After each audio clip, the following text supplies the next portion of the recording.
Welcome to The Explainer. Today, we are diving headfirst into an absolutely tangled web of corporate sabotage and, honestly, some top-tier romantic melodrama. We're going to watch a highly toxic business deal slam right into a very fragile secret marriage, and let me tell you, the fallout is truly something to behold. So, let's just jump right in. To really understand this mess, we have to look at what's driving our key players, because their wildly conflicting goals are the engine of this entire story. First up, we've got Z, who is being surprisingly tender right now. He's driven entirely by a need to protect Jiaxin. Meanwhile, Jiaxin is literally just trying to survive her sudden promotion while being vulnerable and pregnant. And then there's Zhengran. He is recklessly ambitious and absolutely desperate to prove himself to the family matriarch, Grandma. And you know that kind of desperation? It makes him incredibly dangerous. Here is our roadmap for today. We'll be hitting 6 key stops: Jackson's new special role, the rushed business deal, a misunderstood hospital visit, the toxic shampoo revelation, the matriarch's sudden collapse, and finally, a snail without her shell.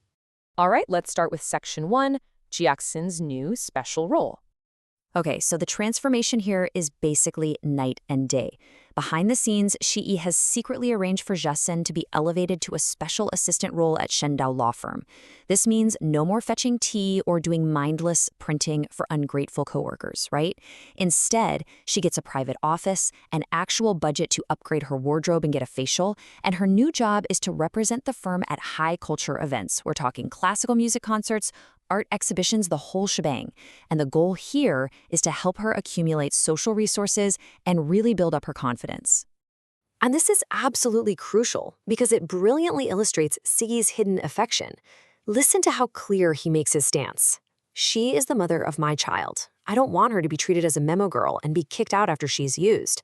I mean, wow, he is fiercely protecting her dignity in what started out as just a marriage of convenience. He's actively making sure nobody orders her around anymore, setting her up so she can actually decide her own life. Moving right along to Section 2, the rushed business deal. Now, while Jiaxin is settling in, a massive corporate rivalry is brewing. There is a stark contrast between these two business philosophies. On one side, we have Haifei Group's trusted heritage brand. It's classical, it hasn't changed for decades, and it's designed for carefree family use. It's safe. On the other side is their rival, Haifei Group, with their trendy soft water series. Haifei relies on freshness, heavy advertising, and flashy gimmicks to drive massive profits.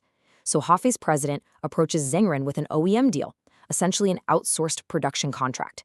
He wants Haifei Group's old factory on Huanio Island to manufacture this trendy soft water series for them. But here's the real kicker.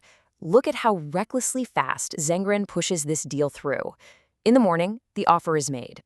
By the afternoon, Xiyi rightfully taps the brakes, demanding a standard 24-hour legal review. Makes sense, right?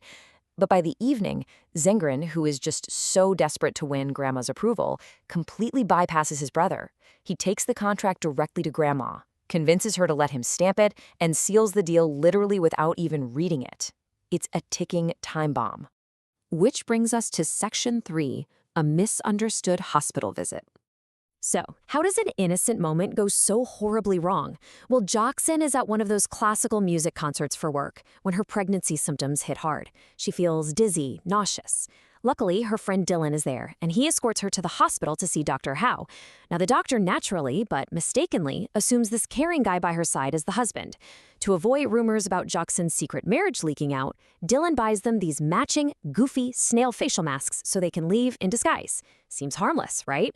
But here is the fatal twist. Zhenran's mother secretly spots them together, taking photos that, completely out of context, look incredibly guilty. And the tension just keeps building. Section 4, the toxic shampoo revelation. Now, these two tracks, the business deal and the pregnancy, are about to violently crash into each other. The night before, Xiyi used the sample Haifei shampoo that Zhengran brought home, and that intense synthetic smell actually made Jiaxin physically sick. Xiyi gets it tested and discovers it is loaded with a chemical called phthalate. It's a toxic plasticizer.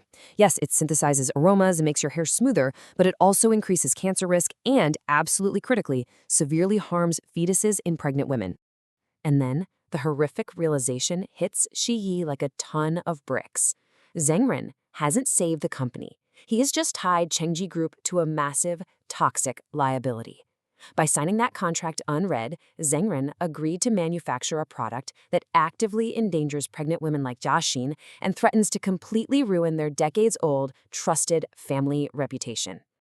This leads us right into Section 5, the matriarch's sudden collapse. Desperate to save her son Zhengren from the massive fallout of this toxic shampoo scandal, his mother decides she needs to detonate a distraction. So she bursts in and viciously attacks Jiaxin's character in front of the entire family. She tells them, "Qin Jiaxin, your granddaughter-in-law is not a decent person. Just now I saw her have a date with Dylan."